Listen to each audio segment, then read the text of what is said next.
All righty. For those of you about to rock, we salute you.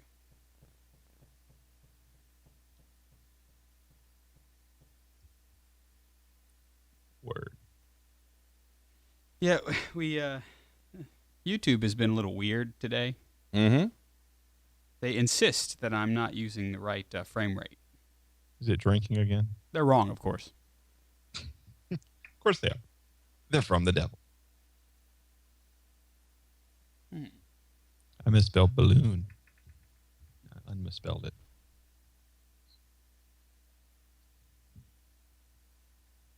But you shall fix it. I fixed it. Yeah. Mary Kate, is the corner of the banner behind my shot? Does it go all the way to the edge of the screen? I mean, I just moved it. Like, can you see any wall there? You can see wall there. Huh. Do I have underscan on this monitor in here? Probably not. It's a Westinghouse. It's way overscan. Yeah, it is. It's way overscan there. How's that? Fix it. All right. Okay. Now, if you're feeling it, Mary Kate, But only. But only if you're feeling it. Yeah, that's right. I can load into Media 2. Let's see if I can. As we're talking about some of these, see, Media 2 is now. And then Media 3, Media 2 is there. I just have to remember which is what. When we're talking about the TV. TV. And so you can take those if you see them pop up and we're talking about them. For those of you who are joining us only on the radio, well, good on you. I think you're swell. Yeah, we all talked, and we all think you're swell. He's swell. She's sweller. No, I don't remember. it should How be does that Media go? 2. It should be in your Media number 2. I have no idea. Here's my number 2.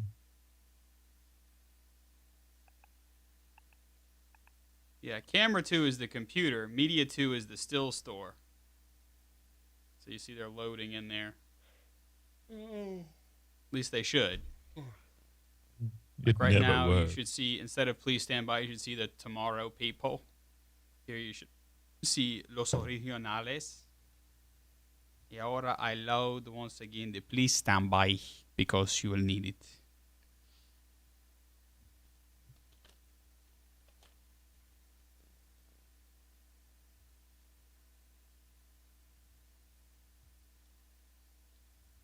Oh, not again. Sorry. Yeah, you should be. Good Trying to Lord. launch the darn e-application. Ah. So, Father Ryan, have you heard of Juanilo? I think that is a, okay, now. I don't know what those things are. Juanilo. It's, I was listening to, you familiar with Kim Commando? Kim Commando. Yeah, she's one, well, y'all probably get along pretty good. She's kind of a nerd, too, but it's with a K, Komando, Kim Commando. Anyway, she keeps up with things that like teenagers are interested in on the computers and internet and stuff like that. She's got a really shiny website. Lots of shiny buttons. And anyway, she was saying that this what want need love, I think, is what it's about, and it's really a lot of teens get on it because they, there's fashions and stuff like that, and some of the stuff is Suggestive. yeah, to say the least. Juanelo? Juanilo, like want. Yeah, there's need lots of skanky love. stuff on the front page. Okay. Correct. And then there's another one. What's that? Kick Messenger or Kix Messenger. Are you familiar with that? It's not a breakfast cereal. No. It's a new kind of a new texting thing that the kids like to use. It's similar to texting, but they said that there's a stranger danger alert because this was a term I never heard before. Oink text. Oink text. I don't know what that is. But in other words, people can kind of create their own username, and it could be adults, and I don't know, they have, well, it's texting. I guess I could do personal messages to them and stuff. So yeah, it also supports group messaging and other stuff like that. Yeah. And then Father Chris had heard of Ask.fm. Where all of the cyberbullying is taking place now. Yeah, is that the place to go to get cyberbullied? Yep. If you're in the market for cyberbullying, that's the place to go. Yeah, but the purpose was to what? Allow kids to ask questions. Yeah, well, it's about basically anybody to ask anybody anything. Oh, okay, Yeah. all right. Kind of an ask me anything kind of thing. And so you kind of let your guard down and say, I got this problem, and then people are supposed and so to the legitimately cyberbully talk will ask the leading question, like, why do you wear your hair like that? Because you know that it looks dumb. That kind of thing. And there's been a BBC reported quite a number of suicides. Yeah, there have been a couple that have been associated with those who are bullied on. It's hard for me to care, though. I mean, if somebody is stupid enough to go to a website and open up the door and say, "Please ask me things because I'm so desperate for your attention," right? Yeah, but I mean, that's that. Here we go again. I mean, that's kids are just they're reaching out and somebody's not listening to them. And yes, yeah, their parents aren't. The friends that do support them aren't. So they feel like they got to jump out there into cyber world and yeah. Well, you basically become kind of an information prostitute. You that's a good way of putting it. You come to you just seek information, or rather, you seek attention however you get it, and then, I mean, then you get the attention that you don't want. Everybody wants their 15 minutes of fame, but they don't want that 15 minutes to be bullying. And I think there are a lot of mixed messages, and you touched on it in one of our topics here that we'll discuss later about the fall lineup. I mean, these what's supposed to be the new norm or the modern family, right? That being the accepted norm. But in other news, Bill Gates has described the decision to use Control-Alt-Delete as a big mistake. not wrong. Originally, he had favored Control-Alt-Escape, but he found it was too easy to bump the left side of the keyboard and reboot the computer accidentally, so he switched it to Control-Alt-Delete because it was impossible to press with just one hand. Oh. So then the Americans with disabilities, people got upset because you have to have two hands to do it. Dos manos. Other than that, it's been a good day. That's right. Yeah. I tried Lebanese coffee for the first time today. He did. Oh, yeah. He survived it. I survived. That's the best way. I'll probably never order it again. But I love this stuff. Oh, well. Yeah, I actually was in Turkey and I had Turkish coffee and it was awesome. Now, is Turkish coffee anything like? It's almost the same. Oh, yeah. Is it? Okay. Yeah, you see whole region, Jeff Blackwell. They all come from the same hummus. Ah. So, I mean, are there herbs? What is it that's I think it's cloves, maybe? It's cloves, but it's mostly about the grind, and it's about the kind of the almost tea-like experience of making something insanely strong and then sipping it and having just the right sense to know when to stop sipping it. Ah. Yeah. Well, I stopped when I started having to use a toothpick to get all that stuff out of my teeth. It's cardamom. That's what it is. Cardamom. All right. It's their version of chicory. Yeah. Ah, tree bark. Yeah, it's burnt tree bark. Okay. Okay. You're welcome, America. Only here on the Catholic Underground. Wouldn't that I be really interesting? don't get this Juanelo site, but it's cool. There's some cool stuff here. Oh, okay. Well, it seems to be like any other site that is a kind of a repository for neat things that you can purchase. There are Yeah, I mean, plenty of them. it's just a quirky fish. I mean, I can see where some kids would be wanting to put Yeah. Would want to search for skanky stuff or whatever, but you know. Yeah, I think I'll do intro D. God love you, man. There's a Zippo here that's gorgeous. Don't start. From the Catholic Underground. Okay. From the Catholic Underground. From the Catholic Underground. From the Catholic Underground. Just trying to figure out which ones I want to use. All right. That's good. I'm going to come up with some more, too, like we were talking about. Find our show notes at CatholicUnderground.com. Oh, yeah, there you go. Stuff like that. Mm-hmm. And once again, here's Father Chris Decker.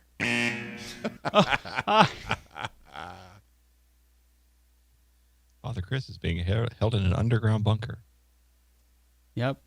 He apparently was witness to the event. In an easily escapable situation, and assume it all goes to plan. An overly complicated and easily escapable situation. Yeah. I'm proud of my TMR joke this week. Turtles marry rhinoceroses October 13th. We knew it was going to happen. Greetings, DP Pearson. Oh, I just saw you there. It's been a while. It's been a while.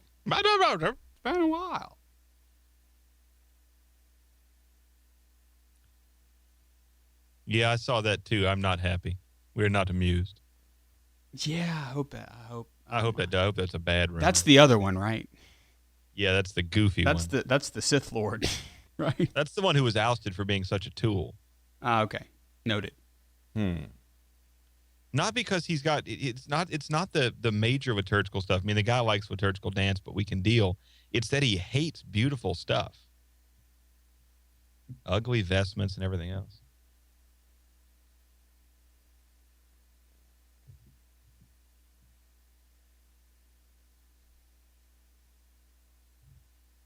Are y'all still there? Oh, yeah. Oh, yeah. Okay. Totally dead airing it.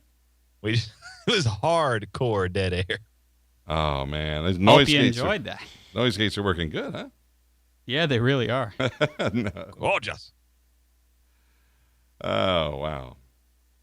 Well, I mean, my process is great. If you let me turn off my bypass for a second and go, here's what it sounds like if I'm not using my system. And here's what it sounds like if I am. Oh, much better. Oh, yeah. Oh, yeah. Using that DBX 286A. Man, that's good. That's a good box there. No doubt about it. I love this thing. Yeah, mine is sitting up there doing nothing. Oh. Yes, he's up there. He's next to the mixer. I'm thinking about getting a vocal exciter for the mic on my church on the Ambo. Be careful. Why? Well, just because it is live sound, and Yeah, that's true. You don't want to. Well, I'd want to get something I could obviously do a lot of editing. I mean, cleaning up with. Thanks for cleaning that up. Wow, but still, that's a good thought. We are. I say we. Me and another guy, and I are working with Father Miles over at Sacred Heart. They've got some. It's a challenging sound situation there.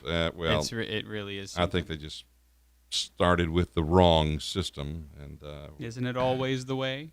And it went downhill from there. Well, and hi, Kathleen.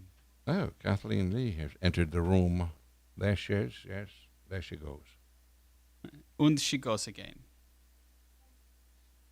But anyway, the speaker technology has gotten so much better, and there are quite a few companies doing these. They're not true line arrays, but it's not that typical conical wave system. So it travels farther, less reflection, less feedback. But you have to pay for it. Hey,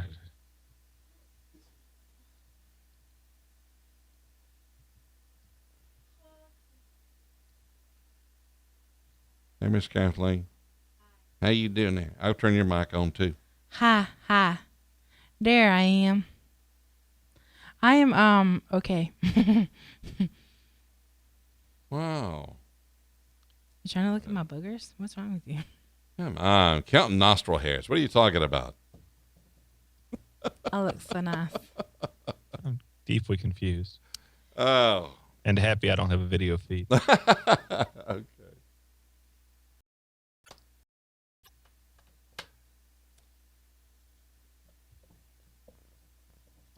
Apparently, it's going to be a night for dead air, everybody. Just prepare yourself. Well, I don't know. I think we kind of got that little Lebanese coffee buzz maybe a little too soon, and now we're winding down. I see. I have been on retreat literally all weekend. Really? And you're just walking in? Well, I went to UL's retreat in Tall Timbers, which is near Alexandria, Ish. Friday night.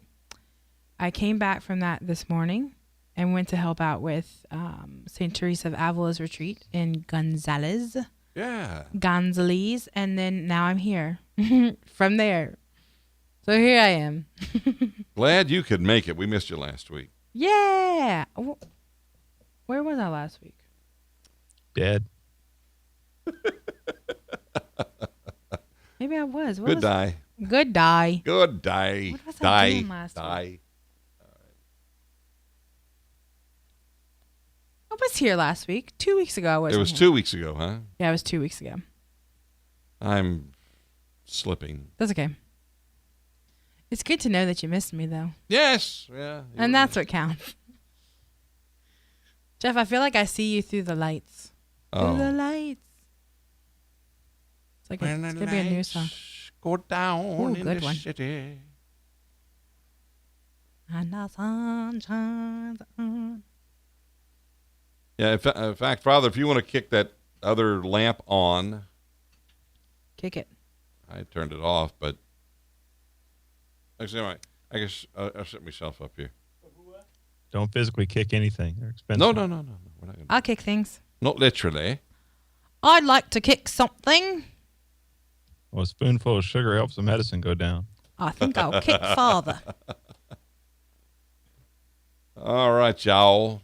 I'm untouchable, literally. Mary Kate, you comfortable back there? I don't know what's going on here. All right. You see, I'm telling you, if we had an open bar, this would be a so much better show. You know, my original idea for this studio Yes. is in this area behind the blue screen. It was to have a bar, like a coffee bar. Ah, there Maybe you we'll go. sit around the coffee bar. And do a An program. Irish coffee bar. Why not? Yes. Good. Tee-hee-hee. An evil petting zoo? I would hope so. Hoo-hoo-hoo-hee. Is there any other kind? I like petting zoos. But not evil ones. No. Please hang up and try again. Okay. Don't tell me what to do. Kathleen, lady. put your stuff in the show notes. I can't. She has no computer, so she'll just be listening. And Do you have a pick of the week I can insert? I or do you do. wanna- Wait, I gotta look it up. And it's techie. Oh. Uh-oh. this just in, Kathleen has a techie pick of the week. I do. Oh. It resembles Star Trek. No, done. Oh. Okay. I'll get back to me corner, which is right over there. Get back to the justice hole. Oh, man. I'm gonna find it. It may take me all day, but I will. I'll find it. I will. Well, you don't have all day. You have 6 minutes. It's Yes. Jesus. This is right. This is right. Absolutely right. Mhm. And the news this evening?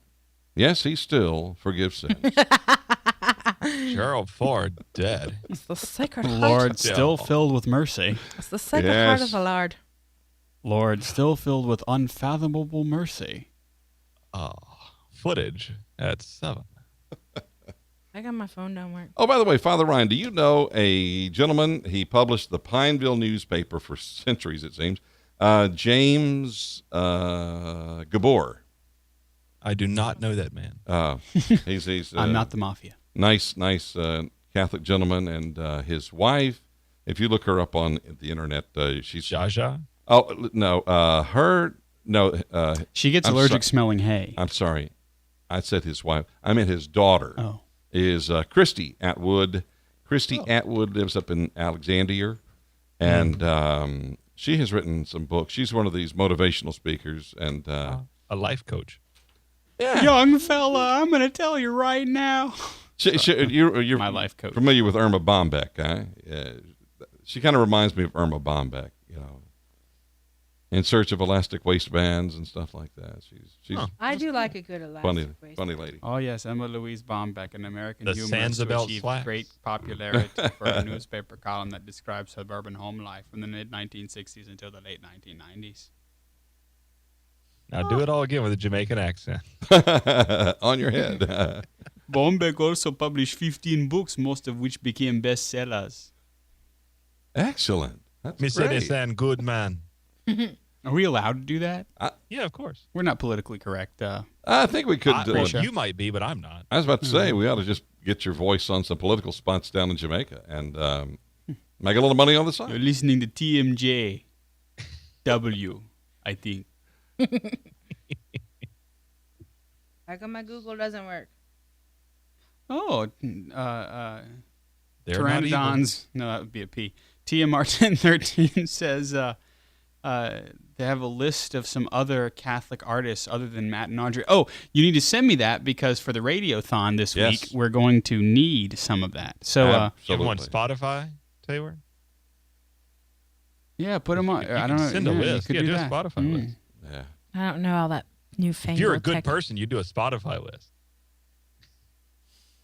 That's mean. If you're a terrible, evil person, you do, I don't know. Where else would you do a list? Boo hiss. On my paper. Last.fm. I love paper. I love lists. Can you and I network love paper? Do you really love paper? I don't Or are you care. just pointing to paper and saying you love it? No, I do. When it comes to either writing it down or putting it in the computer, I'd rather write it down. 7-minute warning. Oh. Hate me if you will. On Last.fm, there's a group called Yiskrapop. I don't They have believe that. 1.7 million listeners, so there must be something going on there that's important. Wow. It's an electronic music duo formed in 98 in Tromsø, Norway. Currently based in Bergen, Norway. What do you? What? To Bergen, Brundtland, and Schwedenberge. These people have 1.7 million listeners. Norwegian electronic chill out. Wow. Man. To be In the so random lucky. finds of the week, I think that pretty much goes to the top of my list. Wow, man. Way to In go, fact, I'm Father. going to go ahead and share the link on the 1.7 million. Yeah, Do it. because it's just, I mean, seriously, how do you even deal with this? Oh man, You don't. what'd you do for that?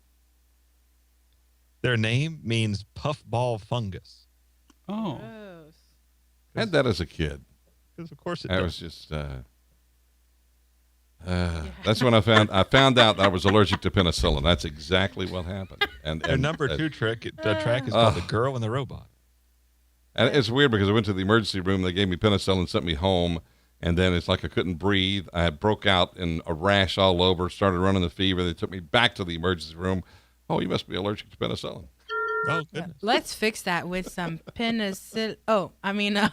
Whoops. We'll use a sulfite. That other stuff. That's right. Took care of that puffball fungus thing. Just set you up with some Boone's Farm. It's loaded with sulfites. Oh, my. Careful, Kathleen. 5 minutes out. You can't be doing all that. She's got the cough. Bless your heart. Is there anything I can do to help? No. She's got too much electric. You've done enough. You've done enough. Thank you. Is that bad? What is it? It's bad. Who's that lady? Who's that Kathleen? Coughing. Light up another one. Crazy lady. Okay, I'm back. Speaking of, It's vodka, isn't it, in there? It is vodka. If you went back to the 50s and had the whole place full of cigarette smoke, it'd probably be fine. yeah, that would be. It's not that kind of show. No, I'm just that excited to be here. Good night and good luck. Good night and have a pleasant tomorrow. bless your heart. Oh, thank you. Thank you for blessing my heart while these two pick on me. I have my pick of the week. She's written it down on paper. That's There very we go. helpful for me. It's as a I put the scrap show of notes paper together. of somebody else's show notes from a different program. No, this is not my retreat. This is She's just going to read from it. It's not 4 a minute date. 4 minute warning. In today's notes,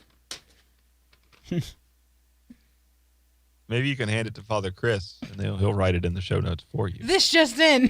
WKRL Action Central News. Bum, bum, bum, bum, bum.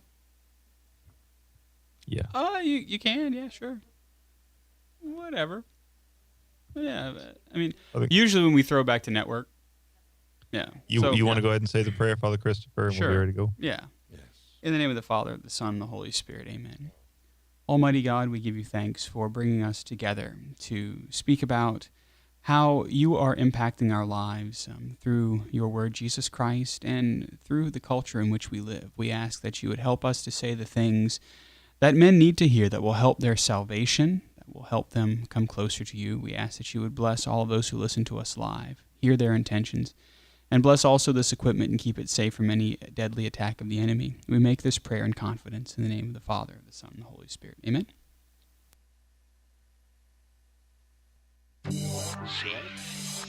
From the Catholic Underground. You've been listening to Web of Faith on EWTN Radio.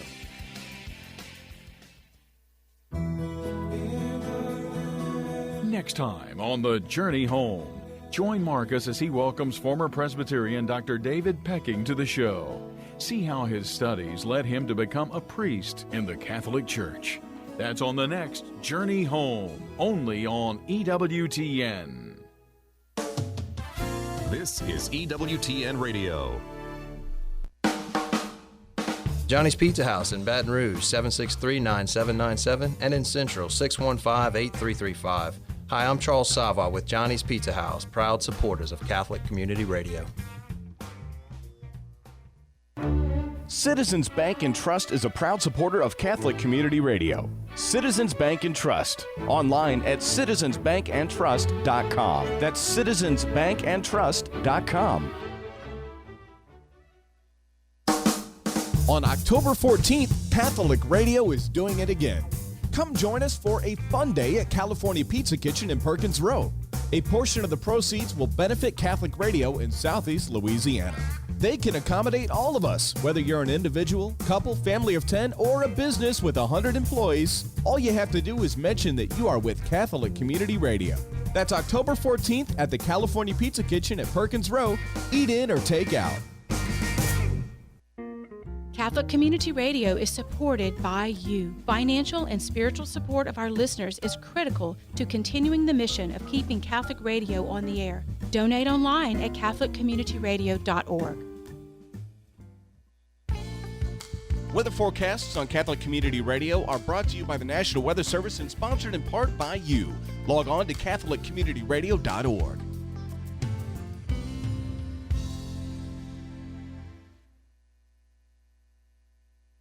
This is Father Miles Walsh, and I'd like to invite you to take part in a special novena to our Savior's Sacred Heart. Beginning on Friday, October the 4th, and on every first Friday from now until June, we will have Mass at noon followed by novena to the Sacred Heart. Sacred Heart of Jesus Church is located at 2250 Main Street, Baton Rouge, and I invite you to join us beginning Friday, October 4th at 12 noon. O Sacred Heart of Jesus, have mercy on us. Catholic Community Radio is WPYR Baton Rouge. 40 Days for Life, going on now through November 3rd. More information online at 40daysforlife.com. From the Catholic Underground. Today on the show, we flip on the TV, we attempt to ask Apple why, learn to make a meme, and we hear the Pope's thoughts on social media. Our picks of the week, so much more. The Catholic Underground starts now.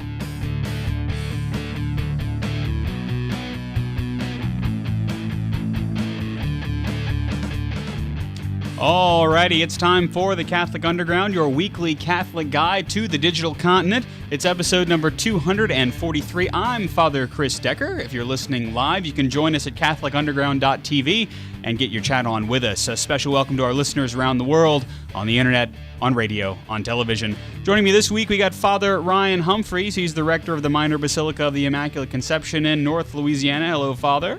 Hello, world. We got Kathleen Lee. She's a teacher at St. Joseph's Academy, and she is fresh from a retreat. She is our faith ninja. Hello, Kathleen. Hello, everyone. Yes, indeed. Jeff Blackwell is the technical director of the CU. He is the commandant of the Jeff Star 1, and he joins us as he always does. Hello, Jeff. Howdy ho, neighbor. And over in the video cave, we've got Mary Kate Taylor. She is our video director for the live stream, so make sure you check her out at catholicunderground.tv. Well, the fall TV lineup has arrived, and Kathleen, I know you've got your DVR set to kill, not stun. No, it's going to kill some things. It might even explode on itself, yeah. That's right. I know I'm clearing out my DVR to make way for the new season, and Father Ryan actually watches a lot of television. Somehow you manage, but you multitask, Father, right? Well, yeah, I don't really watch a lot, but I'll catch the free episodes that come across iTunes, and I'll kind of want to know what each show is about, even if I'm not going to really watch them. Yeah, exactly. It's a thing. Yeah, it's kind of a thing that you do. I was waiting on Kathleen's cough. Sorry. That's okay. She had a bit of a fit before the show, but we're rolling I'm back. through it now. I'm good. That's I'm right. breathing. So there seems to be a theme, Father, in television right now. And it's kind of weird. We've talked about it before on the show that there has been in the past, lately, a lot of post-apocalyptic things. But that post-apocalyptic kind of dystopia seems to be spreading to the family, doesn't it? Yeah, I mean, the theme that we're really seeing, besides some more of the horror genre, in fact, quite a lot of the shows, Dracula, the original, Sleepy Hollow, Once Upon a Time in Wonderland, Witches of East End, are all definitely and firmly in the horror genre. They're not even trying to be kind of thriller. But we're really seeing broken families. We're seeing really bad fathers, idiot fathers, drunks. We're seeing lots and lots of single mothers, and just depressing stories about how bad family life is. Yeah.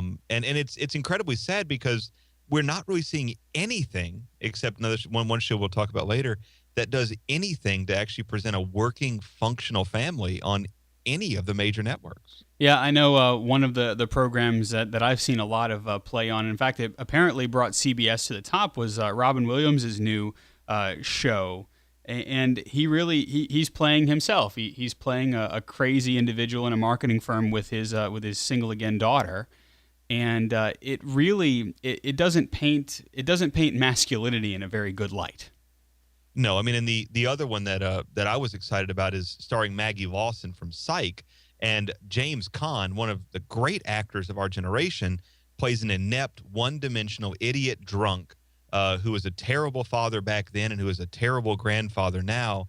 And the show has a prepubescent kid who's gay. I mean, how does that even work? Yeah. It's incredibly sad. I mean, I stopped watching the show after one episode because what's the point? Well, it harkens back, and Jeff, you might be able to speak to this a little bit because you grew up in a different era of television, and in every era, I mean, television's just over 100 years old, huh? No. And it's past 60 years old, right? Yeah, I think it started in the late 40s. I'm thinking radio's 100. Yeah, radio. Yeah, but 1928 were the test broadcasts of television. 1938 was when the test became a little bit more real, and then we moved into actually developing programs and things of that nature. Right. And so as now, television always wishes to present a reality. And in the 40s and the 50s and even in the early 60s, television presented the family as an ideal unit. Right. And we saw that. In fact, people tried to emulate TV families to some degree, Even so much so in our culture, there was kind of a notion in the United States that every family was a TV family. And so there were some taboo subjects and things like that within the family unit. Sure. And now we see almost the exact opposite. Do you find that that's true? Yeah.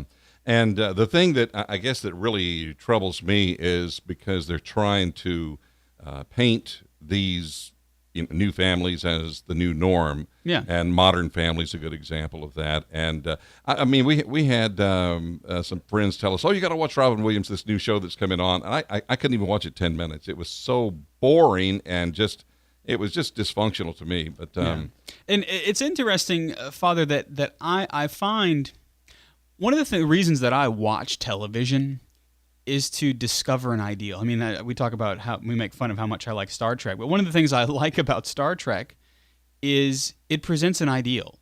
It presents, in a sense, a utopia, a period of synthesis.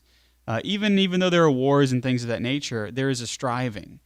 And I find it difficult to watch television, especially if it's a family comedy or something of that nature, where the families almost revel in their dystopia rather than strive towards something more, something better than just brokenness. I mean, we are broken, and television should present, and we've talked about this before, television should present authenticity, but it's almost as if we have nothing to shoot for. Yeah, we really don't. I mean, that's the sad thing, is that fiction teaches us how to think. It teaches us a philosophy of life, and it teaches us what we ought to be, as you say, striving for. And even if you go back to the Brady Bunch, a show that was considered wildly progressive and glorified divorce back then, it was a show that presented, this is how you move forward with a good, working, functional family. You know, and as you move further along through the history of television, you know, with great shows like MASH and Cheers, these shows that really do stand up as kind of pinnacles of this is the messed up culture we live in, but you know, then you start seeing Friends, which glorifies the casual sex, and now we find ourselves in the entire lineup of television shows where there aren't any functional families. There's no good father figure. There's just nothing to look forward to. And of course, what are we doing? Everybody is just trying to selfishly do the best they can by them. You know, and even a show like Everybody Loves Raymond that everybody thought was great, the father's an idiot.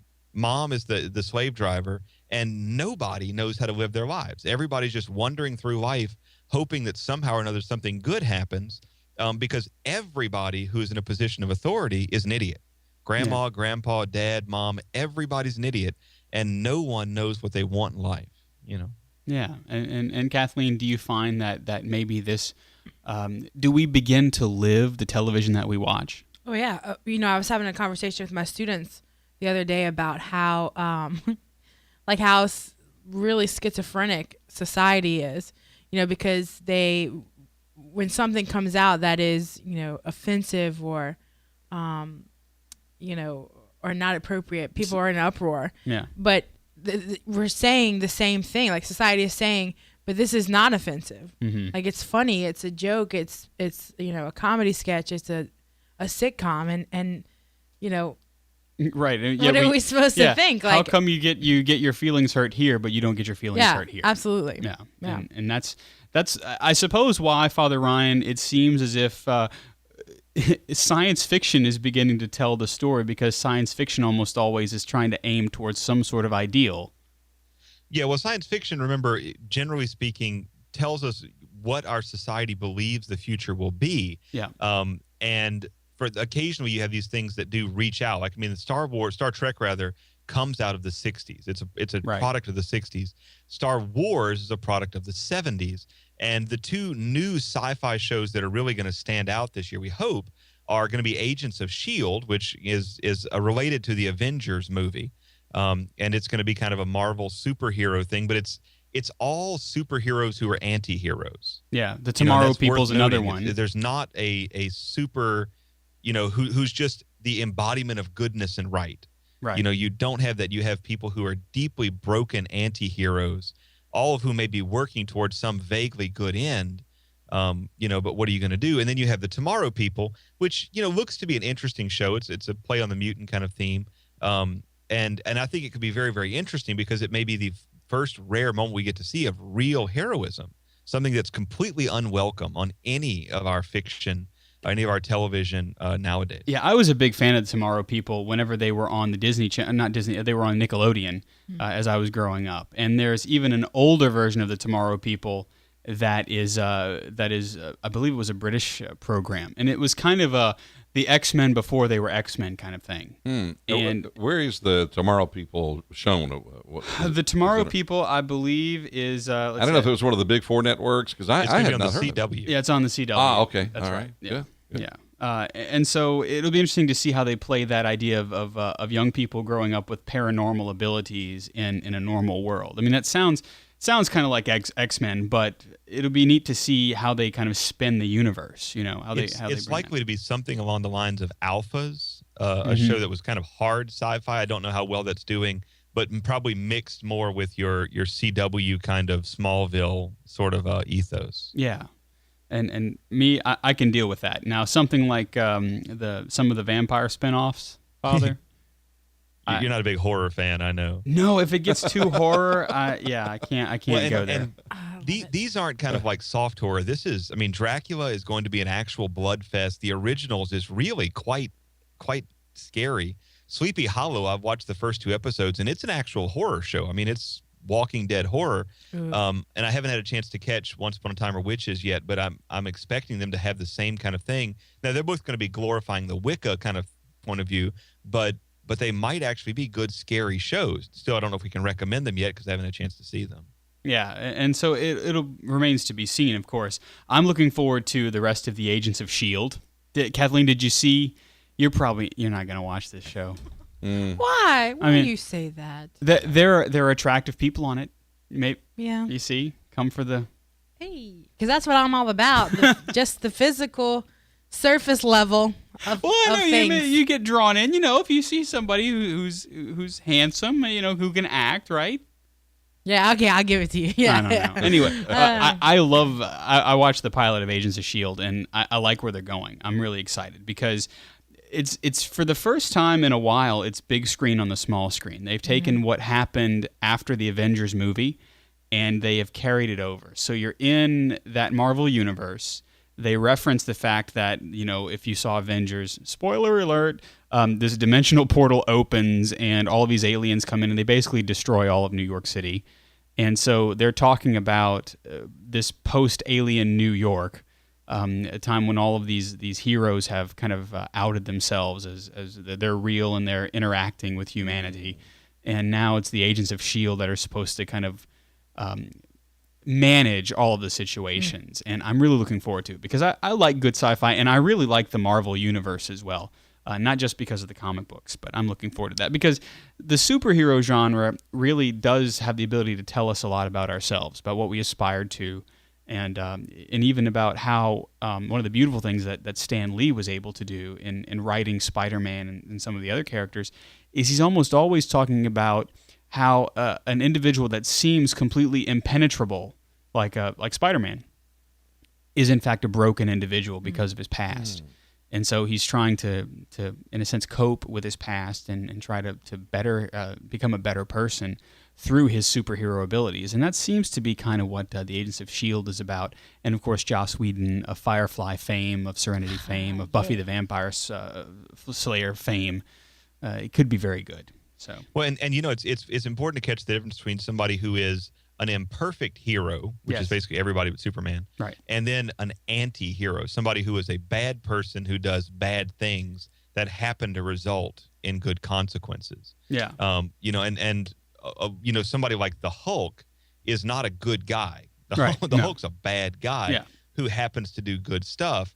Iron Man is also a bad guy. He's a jerk who happens to, in the end, put on a smiley face and do good things, but he's still a jerk. And then you have people like Spider-Man who, their effort is, and Green Arrow as well. These are good people who are doing what they're doing for good reasons. And Batman is kind of the in-between who is a good guy, but who has to put on an evil persona from time to time. And so all these things actually do contribute to some kind of us being able to read the signs of the times, as Vatican II says.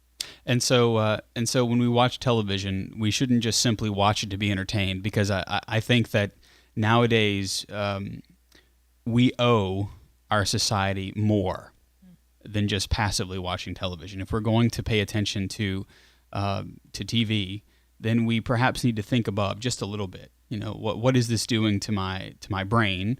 What is this doing to my affect? What is this doing to the way that I expect or interact with my family? And that can be a good thing that comes out of television. Now, sometimes, of course, you just got to watch TV and kick your feet up.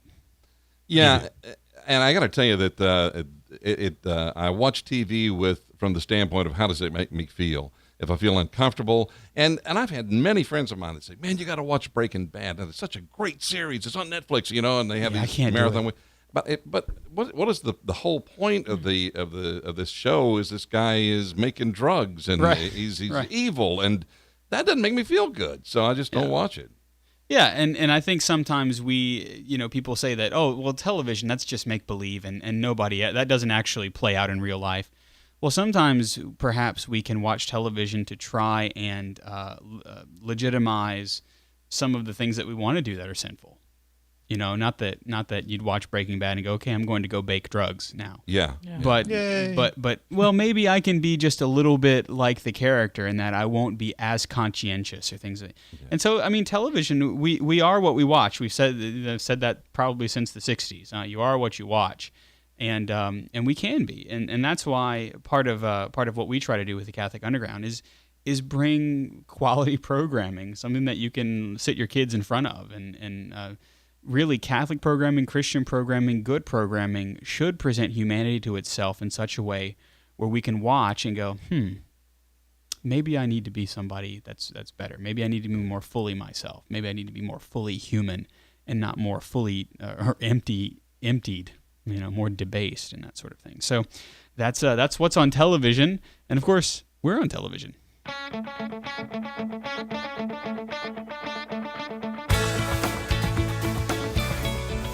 Righty, you're listening to the Catholic Underground. We're online at CatholicUnderground.com. Our picks of the week are coming up a little bit later. We've got Father Ryan Humphries, Jeff Blackwell, Kathleen Lee, Mary Kate Taylor's in the video cave.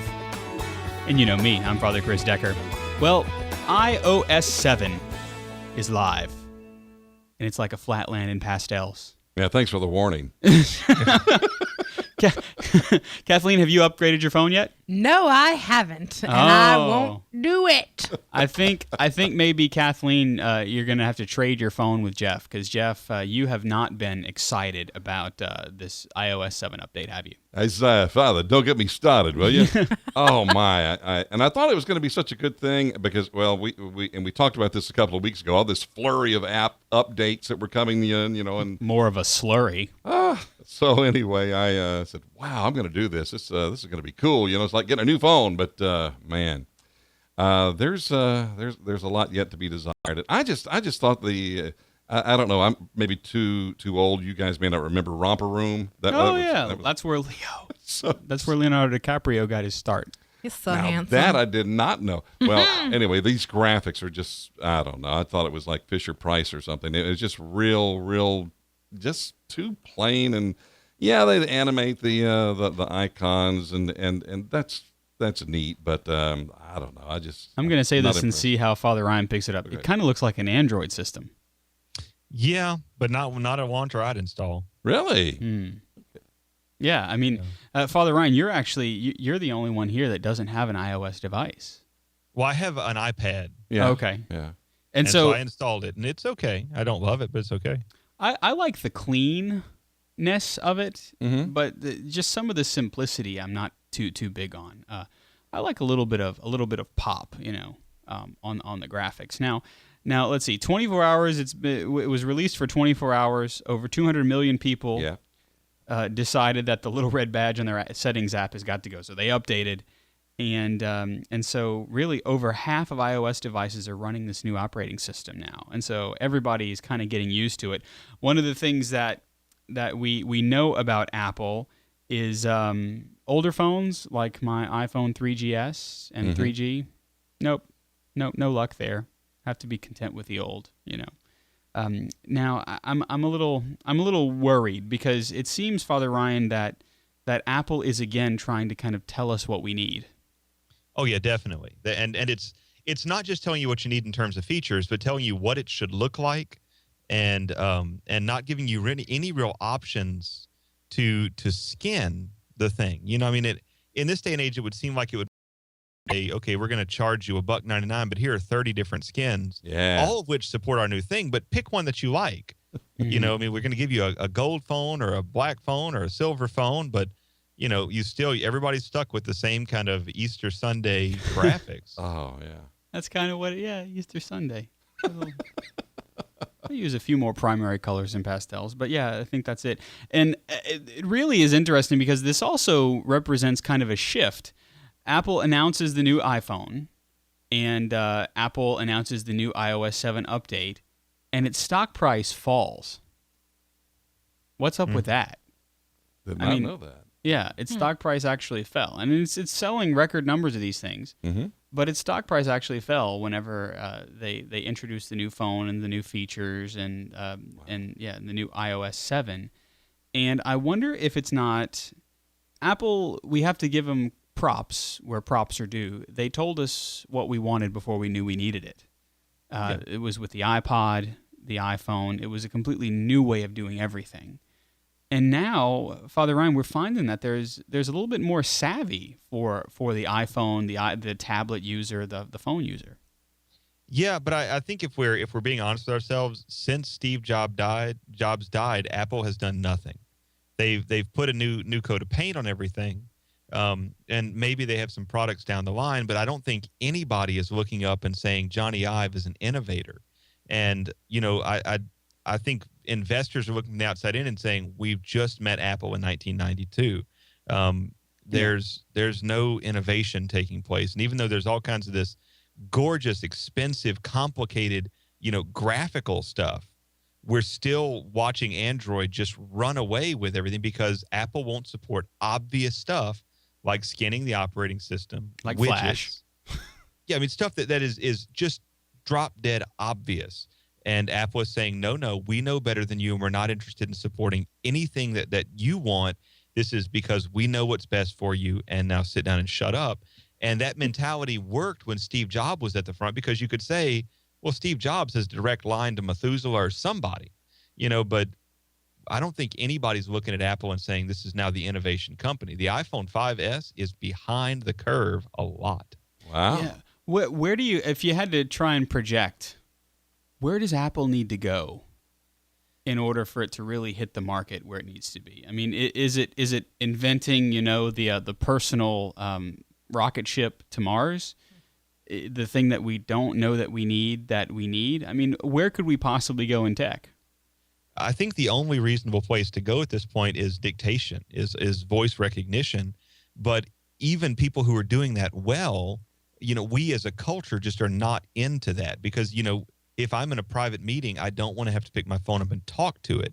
And so shy of putting in some kind of brainwave reader, I think that Apple just needs to kind of embrace the same general idea that Android has of, the thing needs to be very, very customizable. Now, it should be excellent the way it is, but if somebody wants to flip the switch and do more complicated stuff, I think they've got to be able to do it because I not for a heartbeat said I want the iPhone 5S. Never even looked at it as a possibility because I am too invested in widgets. I'm too invested in being able to make that phone do exactly what I want it to do. And I know that if I have an iPhone S, it's Johnny Ive's way or the highway.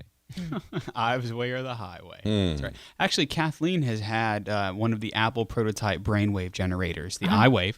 Yeah. And 15 years now you've had it back in the first generation, and it's not working for you. Question mark. I wonder what side that's where the glitch is on. Not mine. I'll tell you that right now. It's true. Apple needs to get it together. You need to upgrade your firmware. So, Father Ryan, for now, if a person wants to, can they stick with the old iOS system?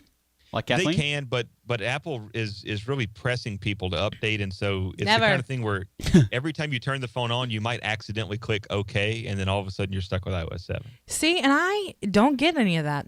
I have a magic phone that leaves me alone. She has everything turned off. Yeah, probably. And I will tell you this: my wife has it's an 8 gig iPhone 4, and she got that notice to try to update, so she hit the button that says you don't have enough space. So it's just we had another listener that had that problem. Well, in fact, there are a couple of more that I ran into this week as well. So. Oh yeah. Well, I kind of like it. I mean, but the interesting thing about it is just from a graphical perspective, I like some of the graphics, but this is all stuff that a jailbroken iPhone can do. And so it seems to me that they just said, oh, that's really neat, jailbreaker. I think we're just going to add that in. And so some of the neat open sourcey things that it looks like it can do, it's actually just kind of stolen from Jailbreak. At least I could be wrong, but that's what it seems like. Well, I think they're stealing a lot from Windows Phone and a lot from Android and trying to kind of pick the best from it. But like Jeff says, I don't think they've accomplished it. I think they've created some new confusion with Command Center and all this kinds of other stuff, but I don't know that they've really done anything well. And I think a lot of people are just going to be excited by it, right? Because it is purdy, but it just doesn't. It is. I mean, beyond being purdy, it's going to run your battery down like a absolute just monster. Yeah, and the CPU. I mean, I've seen the way it's sluggish to me, because you hit a button, and where I was used to having something happen as soon as I hit the button, now it takes a second or two or three. And I have this little app that I can check my CPU usage. And that thing is just cranking all the time without even touching the phone. So I find that my phone, if it's running 2 or 3 different apps at the same time that are using Bluetooth or something like that, it gets very warm. Wow. Very warm indeed. It's working. And the heat transfers through my OtterBox. So. Oh, wow. Yeah. Wow. Yes. You know what I heard today? What? That somebody put it out there that the iOS 7 software now makes your phone waterproof. So thousands of people are already having to replace their phones because they decided, let's try that out. Oh, my. The S in iOS stands for software. Also stands for stupid. Oh, I don't have a rim shot. Yeah. Well, let's see. Oh, I will tell you that in our show notes at CatholicUnderground.com, there's some articles, one from Time Magazine, another from the guys at CNET. They're not very impressed with which OS is something, 7. because they're usually fanboys over at CNET.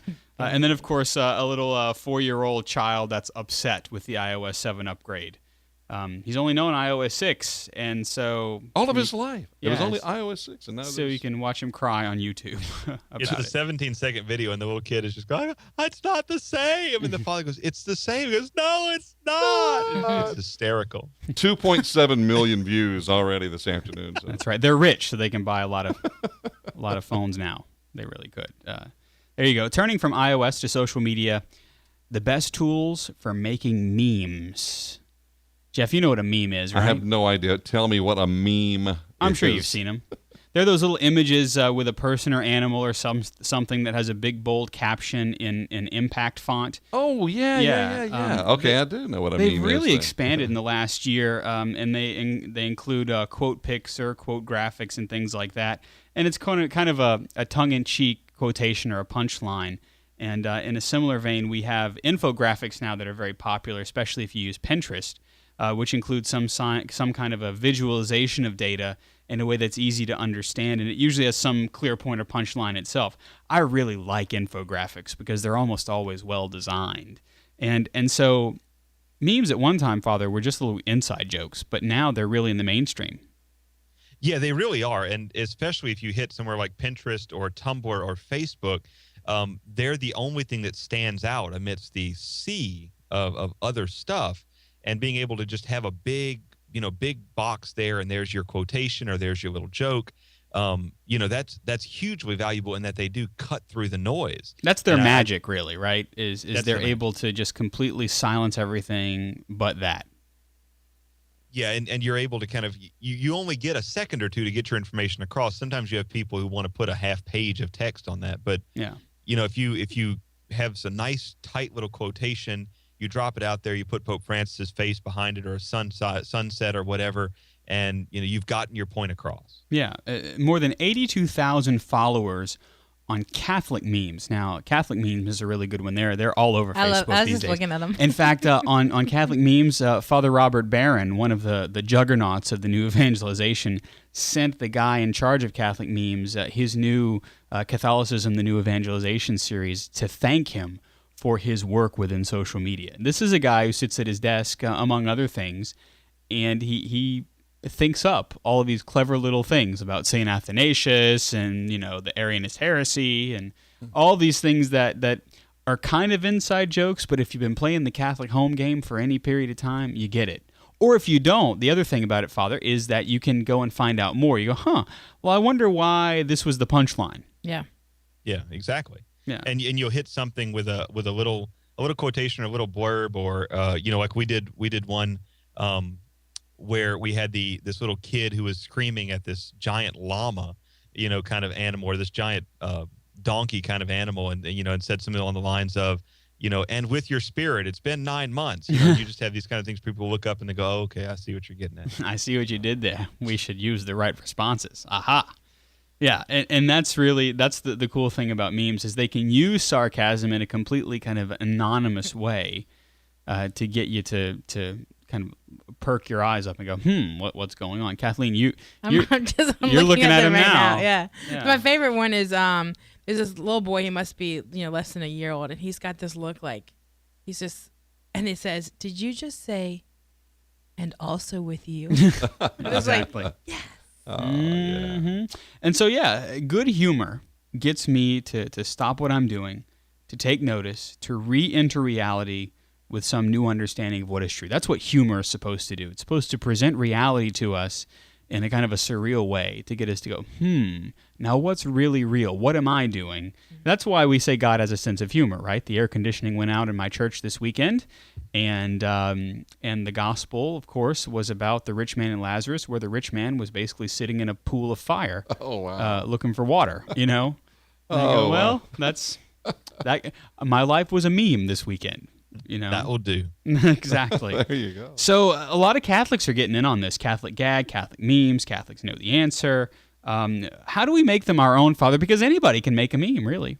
Yeah, well, if you're a pro like Father Chris Decker over there, smiling big, then you can use Photoshop or Pixelmator or some high-end pixel editor, and you grab your texture or your graphic or your background, and you put your text in some font other than Impact, and you're good to go. Yeah.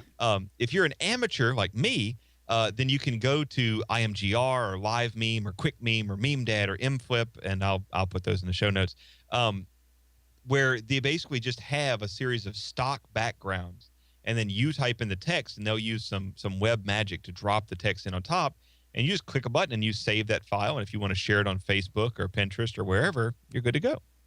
Very cool. And so you can do this in the privacy of your own iPhone. I actually use one, I think it's called Meme Free. That's what it's called. It's free. And there's a little ad on it, but it has all of the popular memes, and you can just add the text. There's been some sort of a scientific study that says that Impact font is the best one because Impact in white with a black stroke around it is easy to read. And so most of the memes that you see have that font. In fact, if they don't, you have to question their authenticity. So each of the Catholic Underground memes comes with a certificate of authenticity. Yeah, it's on the back. Turn the image around. That's right. So that's if you want to get into the meme business, and it's probably lucrative, but it's also fun. I like making a good meme. In fact, I did one last week that almost nobody got, but I just thought it was great. It was the Queen of England, and they were at I think it was the horse races, and Queen Elizabeth was smiling. She was pointing, and I put, "Look, Catholics." I thought it was funny, but sometimes those memes. I giggle a little bit. It also helps if you have my sense of humor, which is extremely, extremely niche market. So anyway, but. We're going to jump back to TV for just a second because my staff at my parish talk a lot about this, and Kathleen talks incessantly about it. I love them. Why is Duck Dynasty so popular in the United States? I don't know. Well, Father Ryan, you've given it some study. I've given a lot of things some thought. For those who are not in the know, West Monroe, Louisiana is home of rednecks on earth, something like Lothlorien and the elves. It is. It's where they all go. Hey, don't try to geekify this. Leave it alone. Just leave it alone. No, it's this magical land where a particular redneck named Phil Robertson revolutionized duck hunting with his Duck Commander duck call. And it's a rags to riches story where his duck call slowly became the most popular and lucrative of all the bird calling devices. And so Phil and his family are serious, hardcore beard-wearing rednecks. Oh, yeah. And A&A decided, hey, or A&E said, we'll do a reality show. Why not? And so the show follows the antics of the brothers, their wives and children, and their uncle, and their big bushy beards as they go through their daily lives. And each episode ends around the supper table with the family prayer and some appropriate backwoods theme music. Very nice. And so the show is hugely popular. It's in its 4th season. It's the most watched show on the entire network. It's setting records left, right, and center. It's just huge. And I think the reason it's working, and I don't watch the show very much, but the reason it's working is because it's a real family with real 3-dimensional characters who are not politically correct, and they just don't care. They are not interested in buying into the culture. They just want to be who they are. And because they're that way, people look at them and they say, here's a real family, not a 2-dimensional fake homosexual couple, but a real family. And isn't it interesting that you watch network television that are trying to posit this new normal, and they're all beautiful people, right? Their hair is all immaculately styled. There's obviously makeup, male and female makeup. They're trying to paint an upper crust lifestyle, and yet inside the family unit that's being portrayed in these shows, there's chaos. A&E, we have a family that looks as if it should be completely disintegrated from the externals. Mm-hmm. And yet on the inside, in the family unit, there's struggle, but there's also triumph, and there's prayer. Unapologetic Christianity. Yeah. And they don't have to bleep them every other sentence either. No, because now on television, they don't bleep religious words yet. Yeah. And so I think that you might be onto something. I think Tom Purcell might be onto something as well. The notion that there is a traditional family structure. Duck Dynasty is kind of like the Waltons. In our own day, they're painting a father knows best type of situation. Mm. They're painting a Danny Thomas show type of show, but in a completely reimagined way, and people are flocking to it. I think that's amazing. They're real. You're saying that they don't bleep religious words yet, but it has been, and I think I mentioned this when I picked them as my pick of the week, that the producers came to them and said, you need to stop saying prayer at the end of each show, and they said, no. Sorry. And what's awesome about them is like they have money. They made millions off the duck call business. They are set. They are having a good time, man, and they're just having a good time. And whether it's staged, you could tell sometimes you're like, okay, you guys are horrible actors, but like whether it's staged or they're sitting pretty because they say, look, we're not gonna take prayer off the end. Yeah. And you need us more than we need you. That's right. So, and A&E, if you don't like it, you're more than welcome to cancel us. Yeah. Because we'll just go on making duck calls. Yeah. Because that's in all actuality, that's where the root of the family is hard work. Yeah. And so you want to put them back to work? Okay. They've been there, done that. They're doing it still. Right.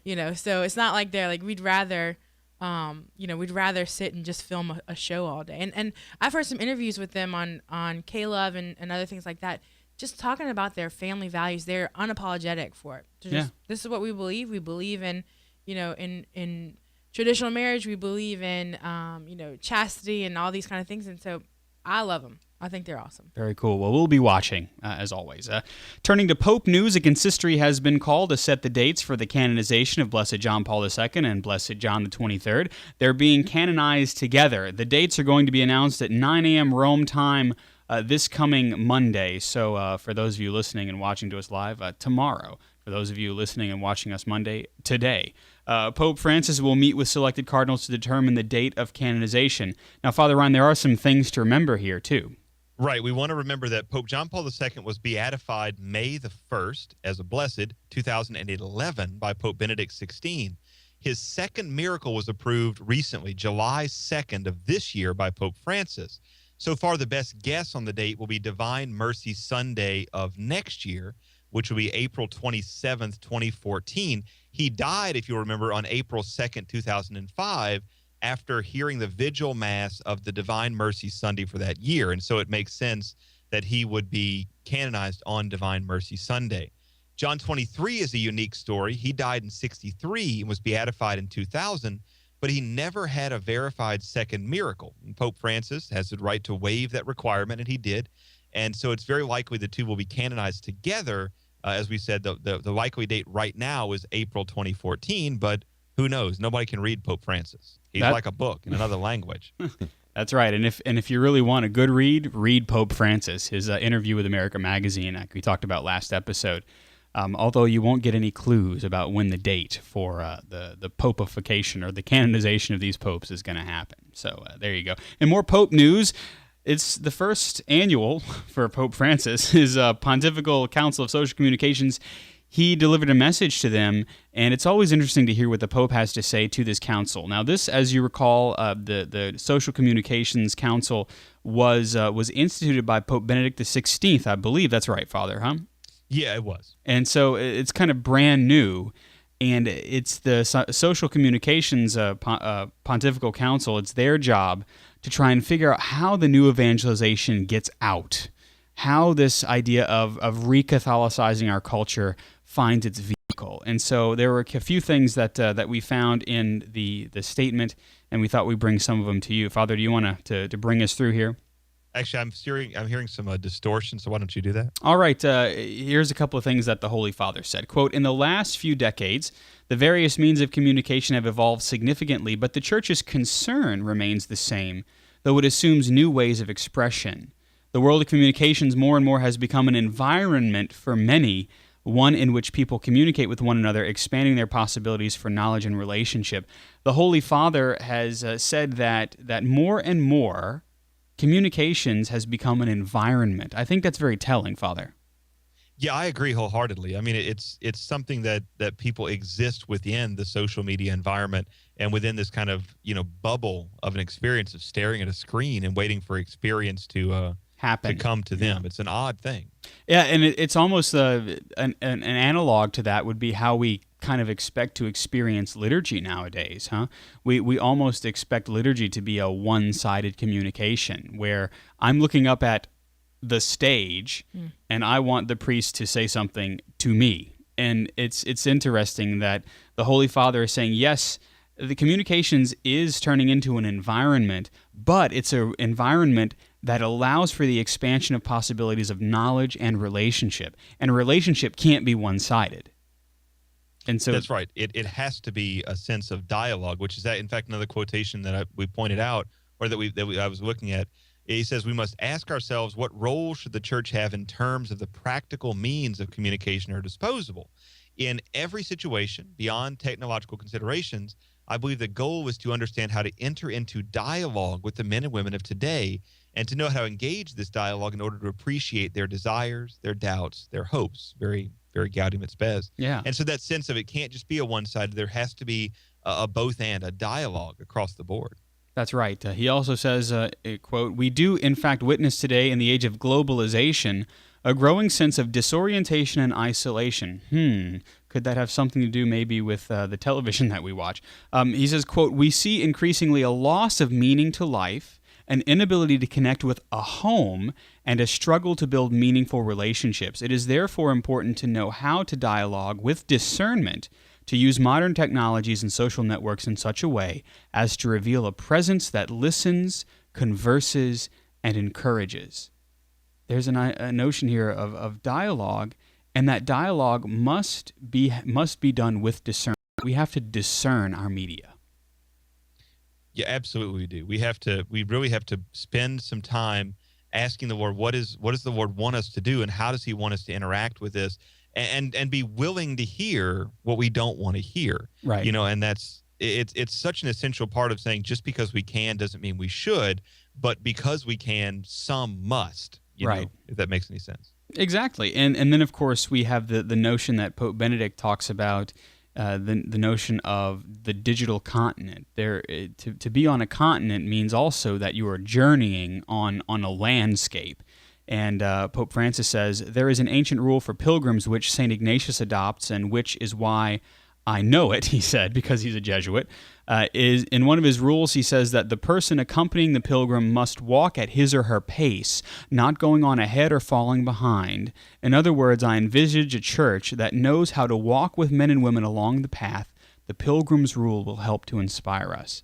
So it seems to me that there's something there for us in Catholic media that we need to be able to find, first of all, and this is discernment, the pace of where the culture is walking, and then to invite them to perhaps either change their speed, but not in a way that's jolting, but in a way that can really invite them to say, yeah, we are journeying somewhere. There's no need for despair. And I think that the Holy Father might be onto something. So is this useful information, or is it just kind of stock stuff, Father? Well, I think it's useful. I think it is stock, though. I mean, it's not like there's massive insights taking place in this short message. We're actually hearing Francis's voice, though. Yes. He used the words globalization with such a bad taste, and the assumption that it dehumanizes is not something we would have heard from John Paul or Benedict, people who did not come from the kind of the north-south third world kind of experience that Francis has. Yes. But his words about Ignatius's pilgrim rule are a great fit for the metaphor of the digital continent. And I should add that stock is not a bad thing. It's exactly what we need to hear. We don't always need to have earth-shattering revelations in every papal document. Yeah. Sometimes we just need to be, as St. Paul says, confirmed in the truth.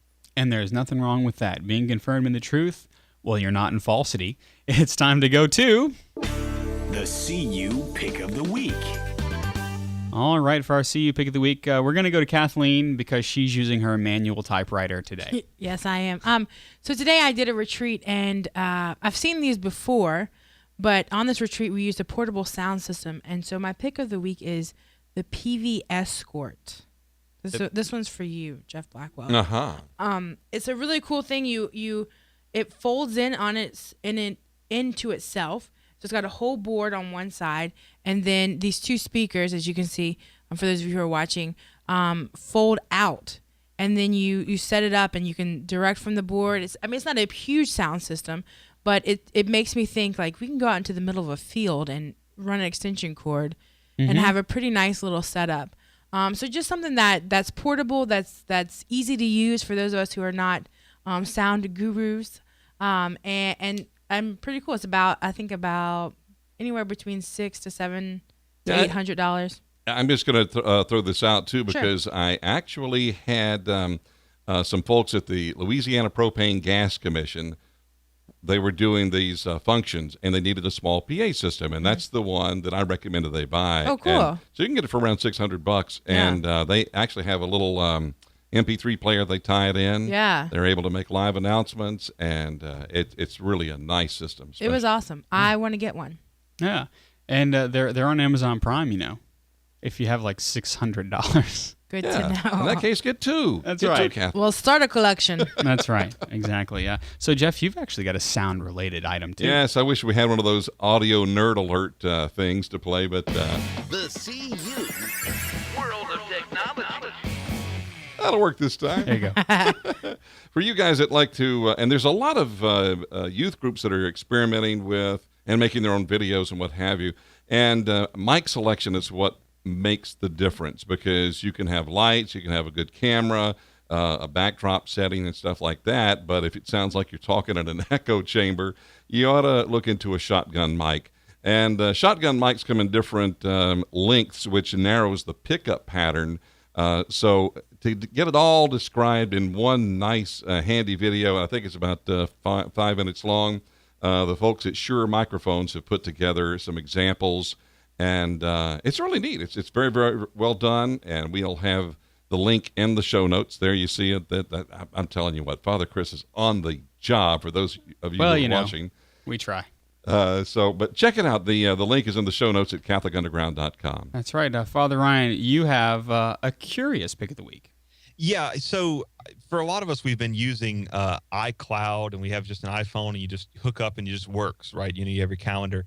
But as I have been in a situation where I have a staff and I have a secretary and I have people who need to see certain aspects of my calendar and not see others, I'm realizing that Exchange is overkill, but Apple calendaring system is garbage.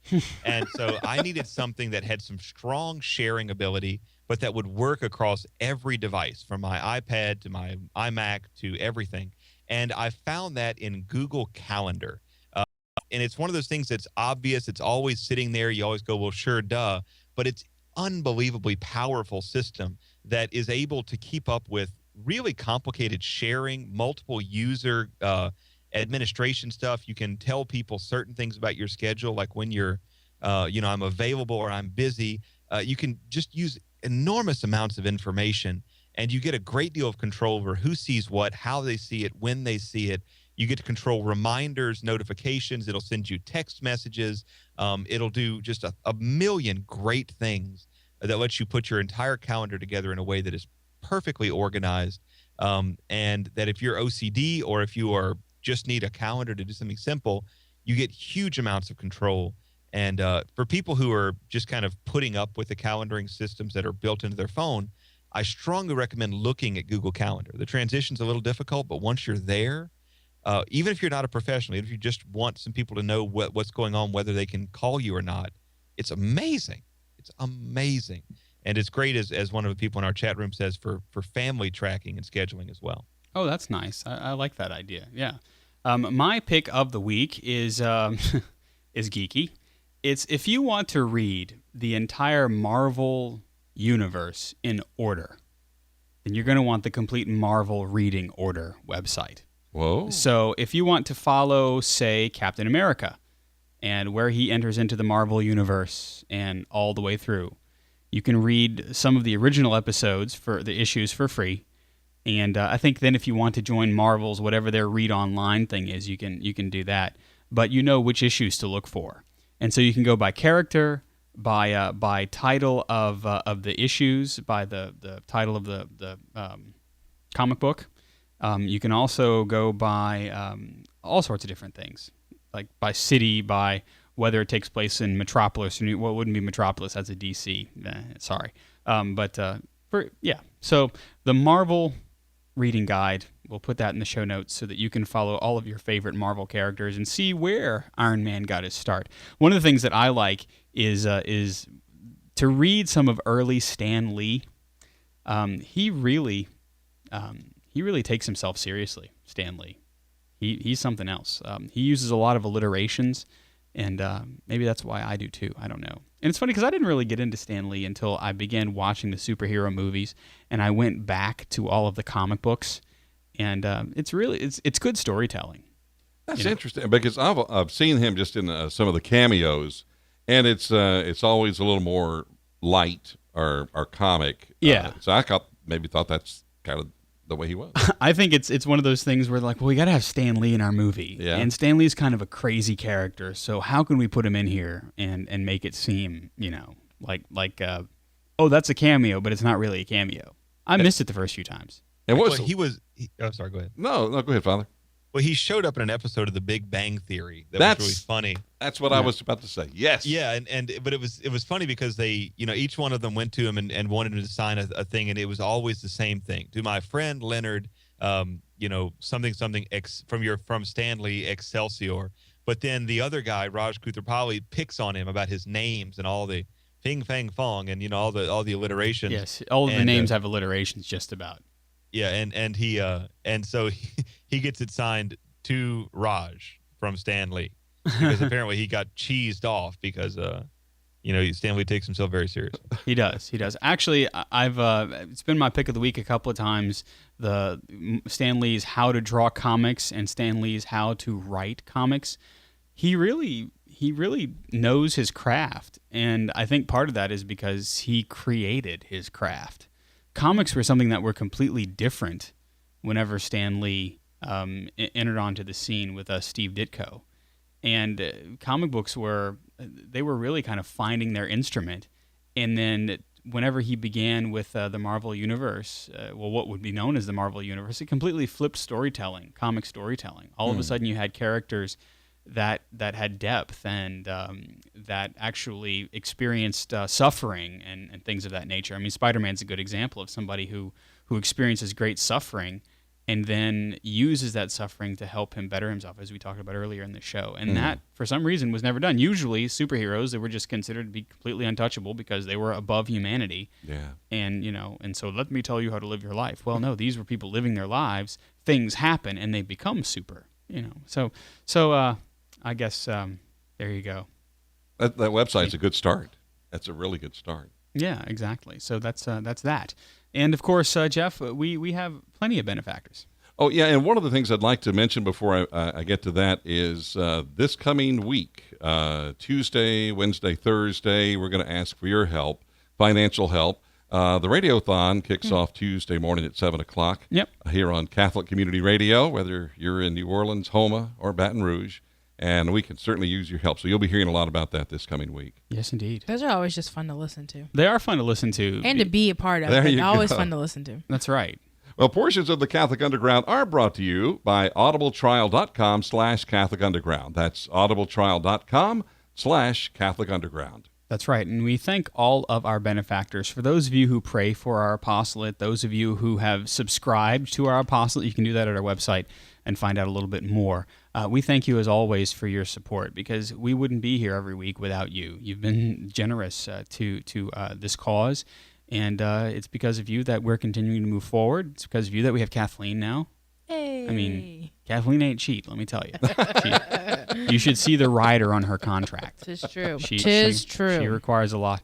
And we won't get started on Mary Kate. She actually requires that color light to be on her in the production room. It's good for her skin. It is. It actually has a tanning effect, actually. Like a UV light. Yeah, we didn't tell her that, though. Well, actually, we stole it from the restaurants, where they keep the food warm. Oh yeah. She doesn't know that. You might need some medicine. She after. says I know that. Oh, she does know. That's why she has that bottle of sunscreen back there. That's what that is. Yeah, exactly. So we thank you, as always, for your prayer and for your support. For the show notes that accompany our episode and the podcast, if you want to find out more about what we do, you can go to CatholicUnderground.com. You can also connect with us on Twitter or Facebook. You can find that information there as well.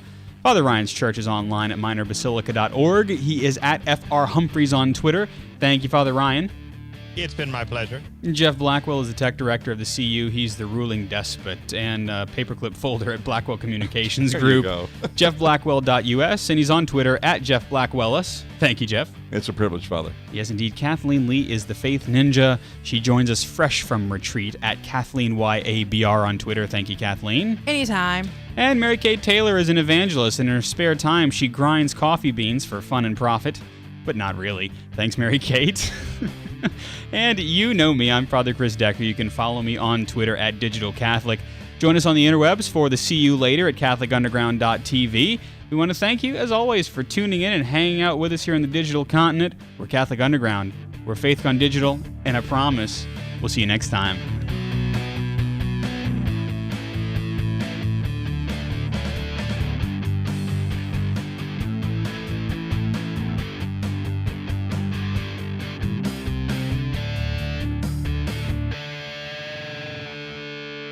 From the Catholic Underground.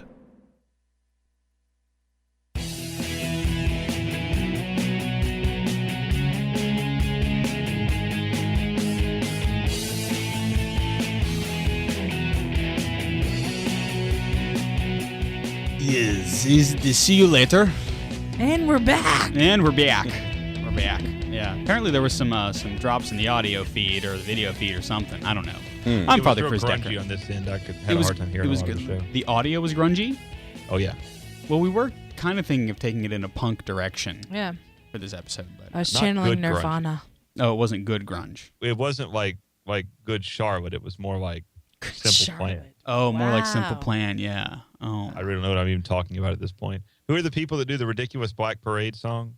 My Chemical Romance. Yeah, those people. It sounded more like them. Oh, wait, or Daft Punk. I saw a picture of Daft Punk without their robot gear on. I bet they look stupid. They should keep the robot gear on. That's all I'll say. Yeah. Yeah. Well, I mean, Daft Punk is basically just what was that movie? It was Tron was just that Daft Punk video. Yeah, just it basically Underworld was just a video from Evanescence. Yeah.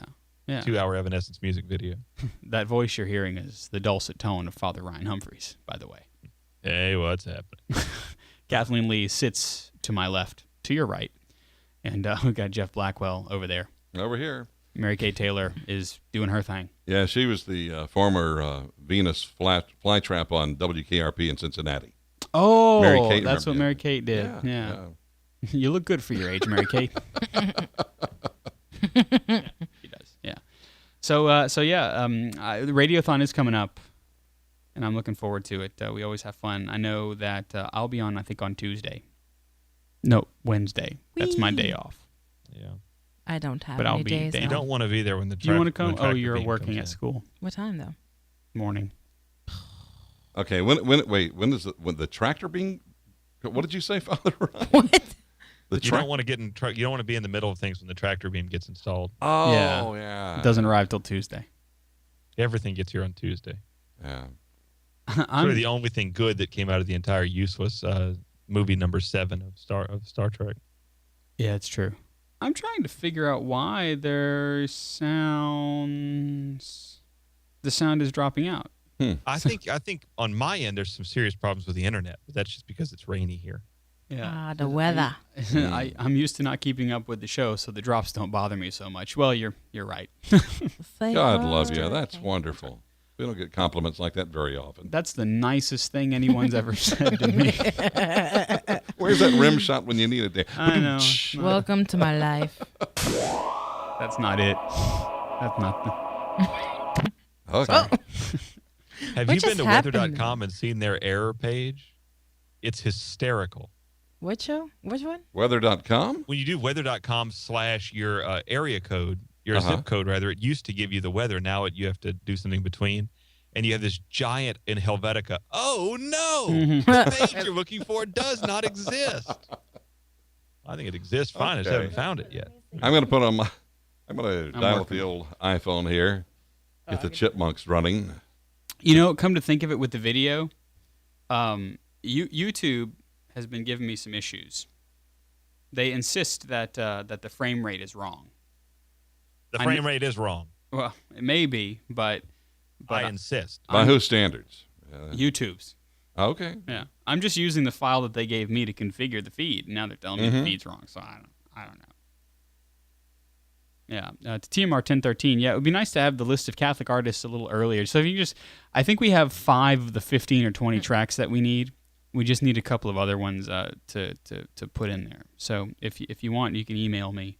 I think TMR 1013. Do you have my email address? She may not. It's easy because they're all the same. Kathleen at CatholicUnderground.com. Father Chris, FR Chris, or Father Chris at CatholicUnderground.com. Jeff at CatholicUnderground.com. Yeah, there you go. Here I am. MKT at Catholic Underground. I think you have an email address, Mary Kate. I don't know. She says she does. I heard her. Oh, like she shakes her head. Good for you. Okay. And then, of course, FR Ryan, Father Ryan at CatholicUnderground.com. I've been giving out my email. Rector at minerbasilica.org. Or Rector. Oh, good. All my fans are going to email me. You're all of them. All my bags are packed. Ready to go. I'm not going anywhere. Not that I know She's leaving on a jet plane? What? I hope not. Kathleen's out. By the way, I had to tell you something. I forgot to bring this up when we were doing the OS 7 thing. Yeah. I had something happen with my iPhone that never happened before, but this was after the upgrade. Normally, if I get out of the car and I don't want to take my phone into a meeting, I just kind of put it on the visor. Oh, yeah. Well, it had a heat warning this week. It's like, I've never seen that before. Your phone is too hot to operate. Wait till it cools off or something like that. Mine's done that. Anyway. Oh, really? Several times, yeah. Okay. I've had that too. All right. Well, that was a first for me, so I got... I think I would need your phone is too moist. Because sometimes Is it sweat or something? That's gross. No, I don't have that problem. But no, like if I leave my phone in the bathroom, you know, yeah, I forget. That high if humidity. You leave it in the toilet, you're obviously going to forget it. You need. That's true. You are so right. So how many times did your phone end up in the bathtub? Twice. Wow. Yeah. And I found out that this putting it in a bag of rice is okay, but you should never try to hurry the drying process by using a hair dryer. A hair dryer. No, that is not. That's not good. Yeah, you got to put it in rice. Or if you have, I've started keeping all the little silicate pouches. Yes, yeah, those work and great. I've got a box of those, and those are great. Yep, they'll absorb the moisture out of it. That's for sure. Mine took a toilet tumble twice. Toilet tumble. Well, mine actually has vibrated itself into the bathtub. Okay, first, yeah. And I can tell you the people who called me that caused that. Because I'll set it there. I'll set it next to the table in case the emergency line rings. Yes. So that I can, just swipe and say, Is that when you're coming out the bathtub? Right. That's my out of the shower, out of the bathtub noise. Can we hear that one more time? Hello. Need a raincoat. I've got the wrong number, obviously. Are you scuba diving in the bathtub, or how's that working for you? Hello. I'm scuba diving here in the bathtub. No, I don't know. Oh, wow. There it is. Set up a long distance radio system for you. No. Renuncio. Okay. That's all I got for that. Yeah, I don't see the Weather Channel 404 page. Sorry. I saw it. Well, it makes you a terrible person. Type in weather.com / Yeah. I mean, back. No, it's a slash. It's a forward slash. Don't listen to Father Ryan. It's a forward slash. Just type in our 70809. Oh, they changed their taxonomy. Yeah, that's what they did. There it is. Oh, no. That sounds serious. Go back, friend. Go back. Go down, bald head. Go down. It's just so unnecessarily large, the text. Oh, no. That's what it says. Oh, no. Poor Joe. I don't even know where we're going. I think I'm going to call the see you later on account of silliness. Because oh man. I mean we have some technical things to do. Fine. Unless Kathleen, you want to float it yourself. No. Kathleen on the see you later. What's up, my peeps? Welcome to the after show. That's right. The see you later. I don't know. It's real late. Segway way on the way. Today our topic is Duck Dynasty. Again. Oh, Lord. In the chat room, Father, someone says, "Is that Father Bill Cosby on the phone?" You see, Flip flop a nooble. Kathleen, I would like to ask you a question. Do you like some Jello pudding? Lauren, you have unleashed a monster. Actually, three of them. There she goes. She gone. Yeah. So anyway. Okay, you could call it if you want. Okay, all right. You're going to thank us, driver, because we know that you're not going to pull your car off of the road from just the level of humor here. Mm-hmm. I can't even believe we're going to reduce this. I can't even believe we're going to release this as a podcast, but we're gluttons for punishment. I'm Father Chris Decker. We got Kathleen Lee right there, Jeff Blackwell, Mary Kate Taylor, and the kingdom of Father Ryan. It is of this world. It is, sadly, yeah. It's been the See You Later. You can catch us every week after the show at 7:58 and 30 seconds. Yeah, that's it. Well, that's all I got. See you later.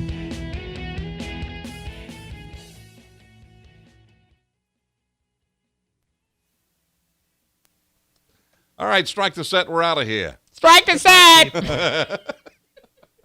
in the lasers! Send in the clones! Now, that was distorted there, Father Ryan. What? Father Ryan, we bid you adieu.